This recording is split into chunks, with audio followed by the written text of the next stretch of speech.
Barry, thank you for that incredibly flattering introduction. I thought we must be talking about somebody else, and then I realised I had to come on and speak.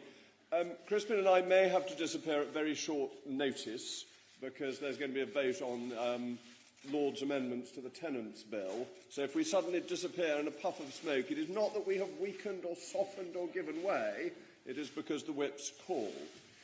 But I think we are facing a really important point in our constitution, because there are people who are trying very hard to stop Brexit, and they have 65 days, 9 hours, 19 minutes, and 9, 8, 7, etc. seconds in which to do it.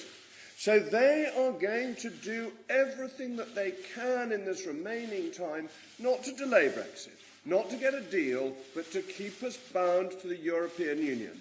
And that is what the Yvette Cooper bill is about. It's what the losers' vote is about. It is in relation to stopping us leaving. And we should be very clear about that, because in our country, people expect the result of a democratic vote to be respected and not thwarted. And they wrap it up in pretty wrapping paper. They say that it's about asserting the control of the House of Commons.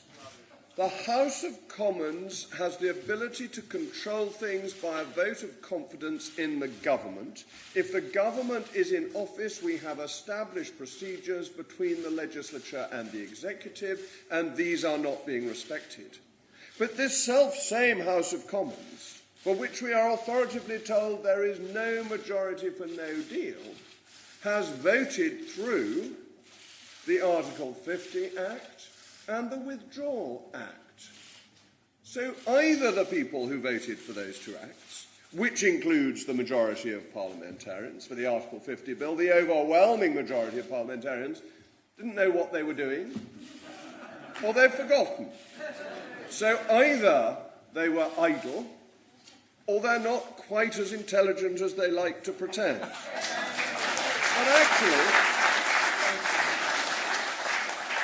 But actually, I don't think either of those are true. I think they recognised the weight of public opinion to push those acts through was so great that they could not defy the will of the British people. And now, as we get to 65 days to go, they are trying to frighten us into submission, and they are trying to thwart what they themselves voted for. And this would be a constitutional outrage. The proper, settled arrangements between the executive and the legislature have worked well for centuries.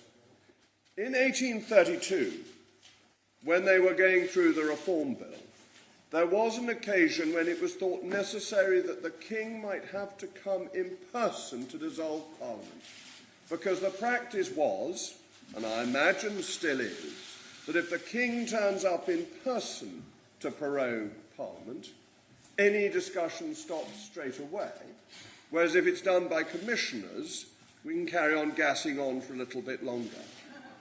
I hope it will not be necessary for Her Majesty's stay at Sandringham to be interrupted for her in person to prorogue Parliament. We do not want that sort of constitutional crisis. We want to observe the constitutional norms. Now, I brought this deal for you to see, because you may have looked at it. You may have read it. I see my colleague Marc Francois, who is here, and he's read it several times. Indeed. He usually carries it around with him, so I'm sorry to see you haven't got it with you, but I've got mine. I'm sorry, boss. This document does not leave the European Union properly, and therefore let me be clear, because I like reading in the newspapers that I've suddenly become a soft touch. And, frankly, it's true in so many ways. I do whatever my children tell me. That is my... And they're all staunch Eurosceptics. But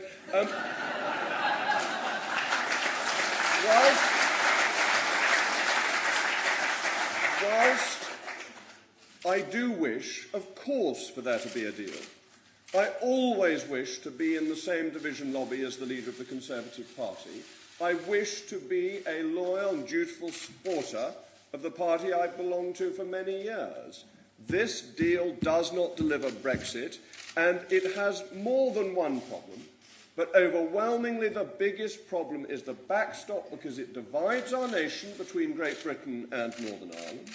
It leaves us potentially in a customs union forever, and it leaves us, whilst we are in it, subject to the European Court of Justice. As long as that backstop is there, I will not vote for this deal. And I think that the chances, as I was talking about earlier, of people stopping Brexit are very slim.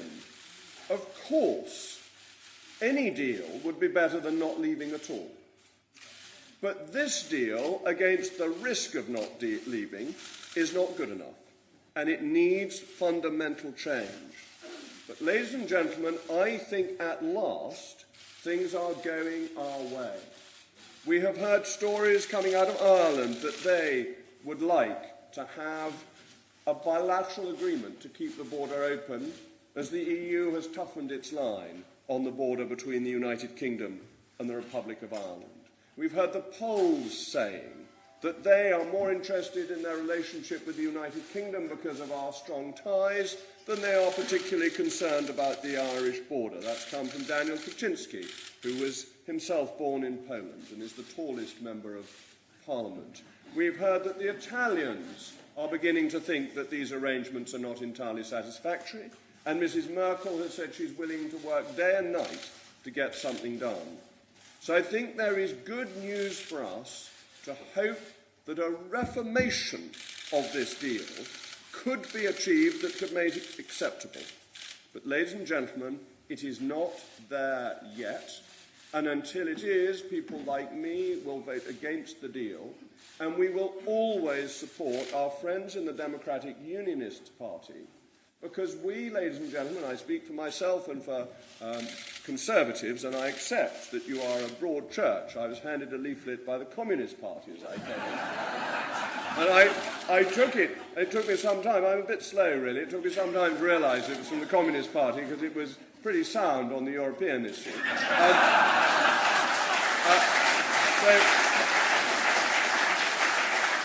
But for those of you in this audience who are members of the Communist Party, I'm not speaking for you, obviously. I'm speaking for those who are Conservatives and Unionists. And we will always keep our United Kingdom together. So, time is short, and we want to hear from Crispin, and we may have to vote. So I just want to reiterate these key points. We must not allow our constitutional norms to be overthrown by those who always rejected the vote, never liked it, never supported, and are determined to frustrate it. That is something we must watch out for and we must oppose. But we must be sensible, and we must try and ensure that we leave in the best possible way. I share Roger's view that leaving without a deal on world trade terms is nothing to be frightened of. But if we can do something better, and we can bring the whole country with us, I think that is worth doing. I think it may even be worth paying a little bit, but not too much, money for. But that cannot happen with the backstop in place. And, ladies and gentlemen, there is hope. There are two types of hope. One is we will get a better deal. The other hope, tick-tock, goes the clock. And as it ticks down, we get closer to leaving. And when we leave, we have taken back control. We are in charge. We determine our future. We have the ability to make a success of our lives. And I remind you of this, that's why we want Brexit. We want Brexit because we believe we make better decisions for ourselves than other people can make for us.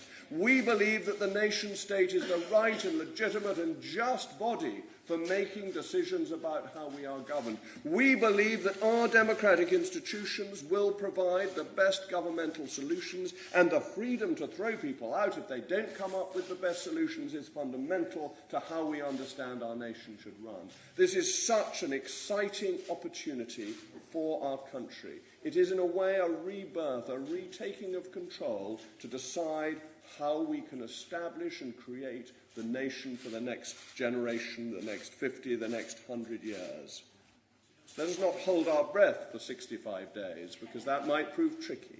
But let us be full of cheer and optimism that we will get the Brexit that 17.4 million people voted for us, and Yvette Cooper will not stop us. Yeah.